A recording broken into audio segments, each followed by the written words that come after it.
تفرق. خاطر فلان ويشربون شاي ويطلعون شماوة طيبة. المدينة اللي علمت العالم الكتابة واكتشف فيها أول نص مكتوب في التاريخ. على أرضها أقيمت أول حضارة بشرية وأقدم المعابد على وجه الأرض. The first true city of the Mesopotamian area is disputed, but most historians believe that it was the famous urban center at Uruk. وأخيراً لأول مرة أزور السماوة. تعتبر مدينة السماوة مركز محافظة المثنى، ثاني أكبر المحافظات العراقية مساحة، وعانت المنطقة كغيرها من مناطق العراق من ضروب الظلم والاستغلال، ويفتك بها مرض التهميش لغاية الوقت الراهن، فما تملكه من موارد تذهب هباء. Like when you come to Samawa, I swear, when I come to Samawa from already different cities, I feel myself like home. اليوم راح آخذكم بجولة بعروس الجنوب اللي عمرها أكثر من 5 قرون، وسموها بالسماوة لأنها أرض مستوية. بها أندر أنواع التمور بالعالم، تمور ما موجودة بأي مكان آخر. نوعية ما موجودة بكل العالم، الفرهودية، مكتوم، خضراوي، استعمران، أنواع الرطب عندنا موجود، يعني كل المحافظات تجي للسماء تأخذ رطب. ثاني أكبر محافظة بالعراق، 90% من مساحتها عبارة عن صحراء. يعيش على أرضها 950 ألف نسمة، وهو الأقل بالعراق. مدينة أرضها عبارة عن كنوز مدفونة. مو المحافظات كلها بالحجر، يعني بس بالسماء بها حجر أحسن من أحسن الحجر، من ناحية الرمل، السميد، الجوز، السبويس، كلها من نملة. عاصمة الإسمنت في العراق اللي كان مصنعها الأكبر في الشرق الأوسط، ولا ننسى حقول النفط والمخزون الملحي اللي يصل إلى 50 مليون طن. مدينة عاشت على أرضها كل الطوائف والأديان. اليوم راح أعرفكم عليها وبشكل ما شفتوه سابقا.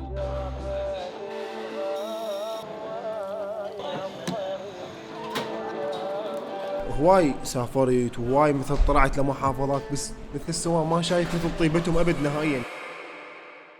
في أواخر الاحتلال العثماني كان العراق مقسم وفق نظام الألوية. في ذاك الزمن كانت السماوة عبارة عن قضاء ضمن ما يعرف بلواء الديوانية، اللي أيضا كان يشمل قضاء النجف والحلة. وفي عام 1920 اندلعت أهم ثورة في تاريخ العراق المعاصر ضد الاستعمار البريطاني، واللي انطلقت شرارتها من مدينة السماوة وبالتحديد من الرميثة بقيادة شعلان بوجون. بقيت السماوة على حالها حتى عام 1969، حيث استقلت كمحافظة منفصلة عن الديوانية حتى اليوم.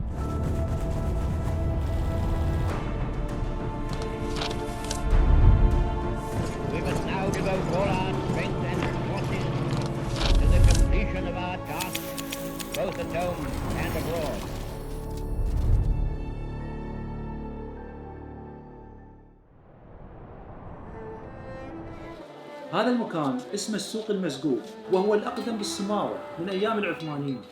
وبالأزقة المجاورة للسوق راح تشوفون هواي مهن تراثية ما زال الناس تشتغل بيها، على الرغم أنه الطلب قل عليها. عمر هذا المكان يقارب 200 سنة. أقدم سوق بالسماوة هو هذا، ناس كبار وناس أكبر من هيبة راحوا إلى رحمة الله. فقط الأولاد توارثوا عن أبائهم، اللي عنده شهادة طفر توظف شهادته وتعين، واللي ما عنده شهادة ظل هنا مكان أبوه، محل أبوه. ناس تعيش. أنا كنت طالب مال المدرسة واشتغل ويا أبوي الله يرحمه والديك، يعني صار لي بال50 سنة قليل 50 سنة. أنا طفل، أنا هسه عمري فوق 62 سنة، طفل اشتغل ويا أبوي. رحنا على سوق الخضروات، المكان الأكثر اكتظاظا بالسماوة. جينا ندور على أشهر شخص يشتغل بالكمة أو بالعامية الشمة بالسماوة. الشمة مال السماوة مميز بالعالم، مو بس بالسماوة، يفرق. هنا احنا قاعنا مملوحة، بس هي بركة، هو تاريخ بيه بركة. الشمة خير، من يوقع الشمة يتغير الحال، تشتغل الناس بيه، اللي يبيع واللي يشتري واللي يشتغل بعمله واللي يصفي بيه. الشمة 3 أنواع، أحرق وزبيدي ورجاوي.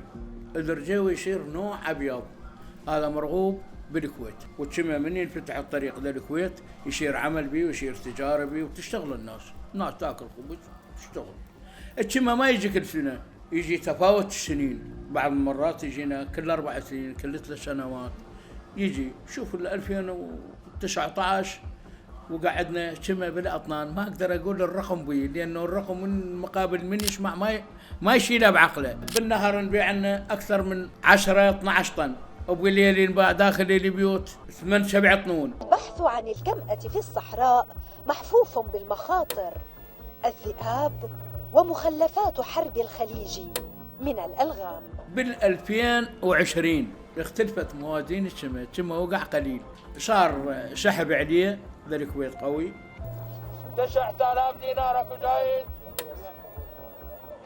9000 ما له بذور ابد قط نهائيا. لما تجي هسه احنا للشمايه وطلعها من القاع، لما تشوف البذره مالتها الهرش مالها رمل. هذا خلق رب العالمين، ما مميز، لا واحد يقدر يسويه ولا واحد يقدر يزرع ابد قط نهائيا. ويوقع كما بالموصل. احنا هنا مناطقنا مميزه، شمس السماوه درجه اولى.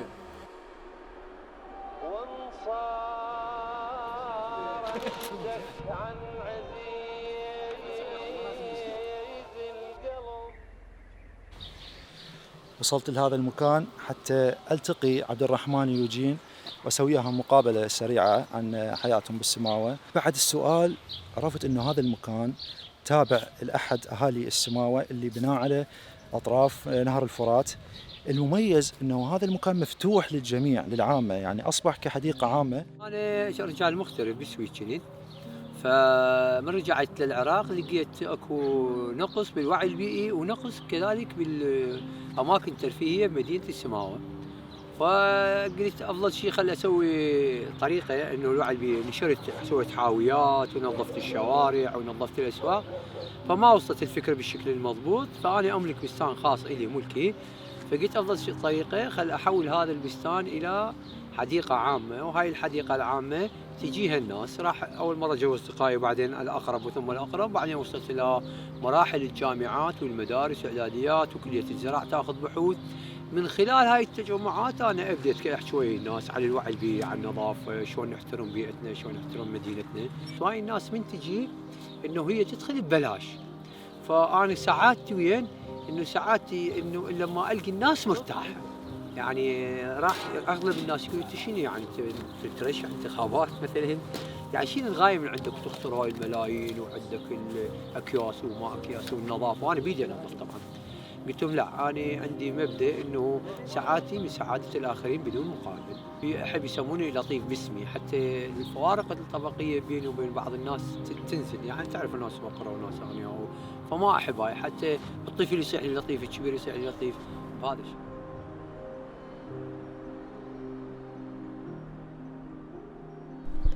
Hello, I'm Jen.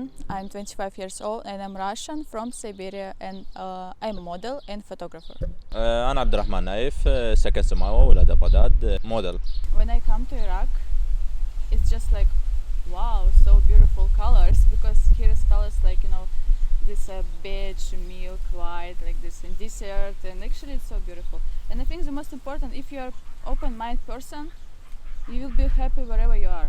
Maybe when I meet Abdurrahman, I have some stereotype about that, but actually after I change it in my mind, because I see really when I say to my friends or family, like I meet guy, he's from Iraq, of course they have stereotypes, like it's maybe so weird, maybe he is like, how are you sure he's serious about it?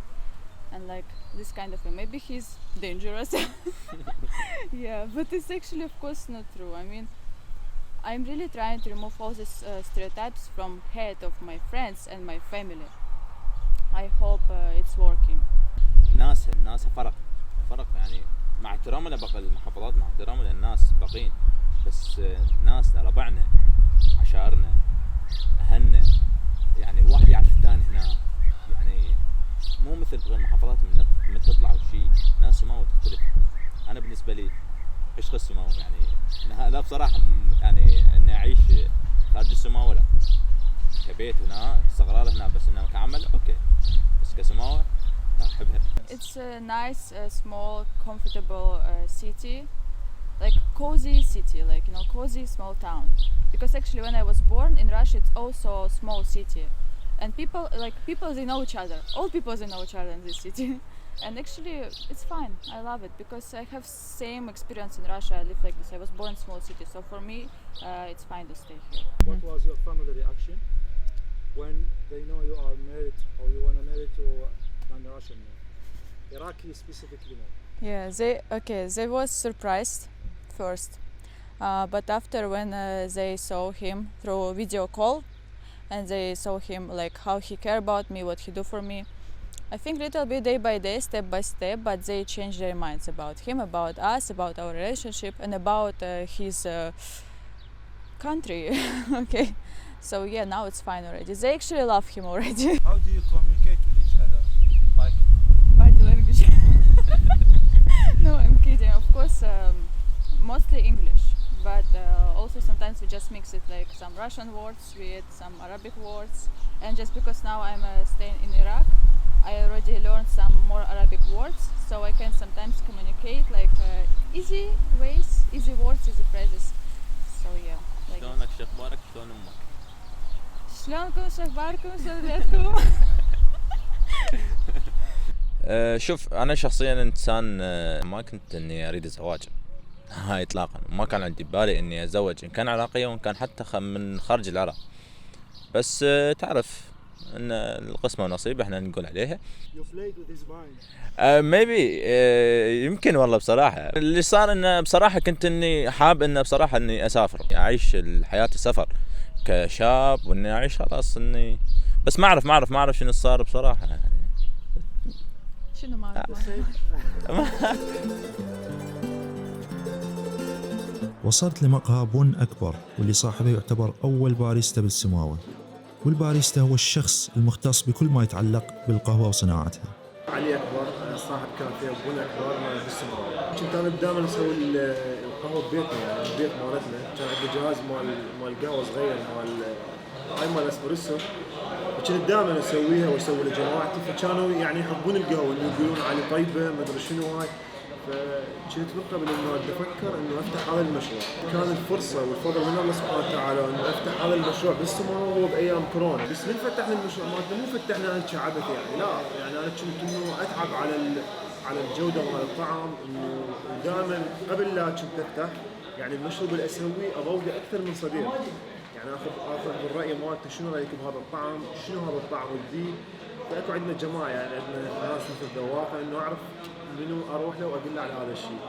والله حقيقه احنا يعني اول براند مال كوفي بن اكبر هو بالسماوه، يعني احنا اول شيء انه زرعنا حب القهوه بالسماوه وعلمنا ذي الايتمات مثل كراميل ماكياتو وايت موكا، يعني اسماء ايطاليه انه تشوف يجيك زبون من السماوه قبل يطلب لك، يعني يطلب له بالكاشير انطيني واحد كراميل ماكياتو. ناس كلش ذواقين بالسماوه، ما اجانا اي زبون قال مالتكم هذا الطعم مو طيب او هذا بيه خلل.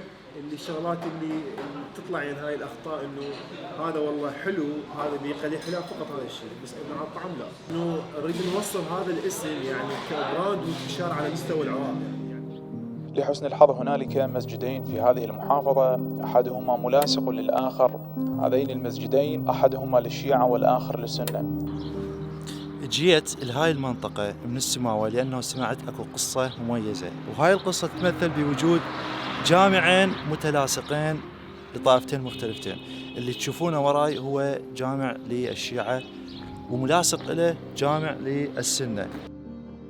نريد أن نقدم رسالة إلى العالم بأننا أخوة جميعا، وتبقى هنالك أواصر ارتباط، بعضهم متزاوجون من البعض متصاهرون أيضا. فكرة وجود جامعين متلاصقين وبنفس المكان هو أكبر دليل على التعايش ونبذ الطائفية، والسماوة مثلت هذا الشيء وكانت حاضنة لهذا المبدأ.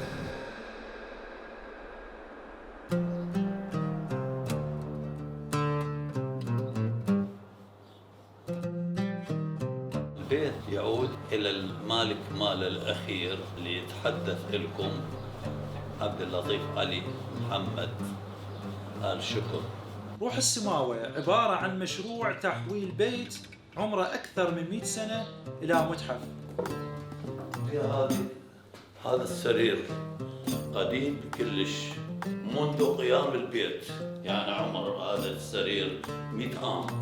هذا بديل الكنتور السابق منذ 100 عام أو أكثر شوي صار، من 1921 عند قيام الحكم الملكي هو انبنى، وفي أثر يؤرخ هذا الزمن التاج الموجود في النقوش اللي حول البيت. وهذا البيت والأزقة المجاورة إليه هي الشيء الوحيد المتبقي من هوية السماوة التراثية القديمة.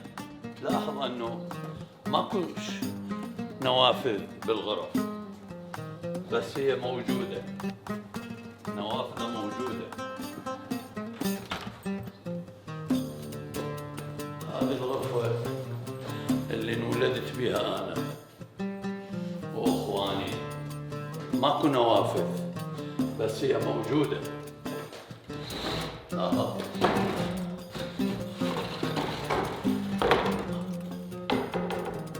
سلايدات تصعد، هذا أيضا يصعد الجزء إذا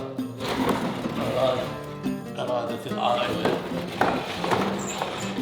صاحب البيت الحجي عبد اللطيف صرف ما يقارب 170,000 دولار في سبيل ترميمه والحفاظ عليه. مكسب معنوي أنه انحفظ هذا البيت، هدية مني للمدينة، هدية أيضا للعراق وطننا الحبيب.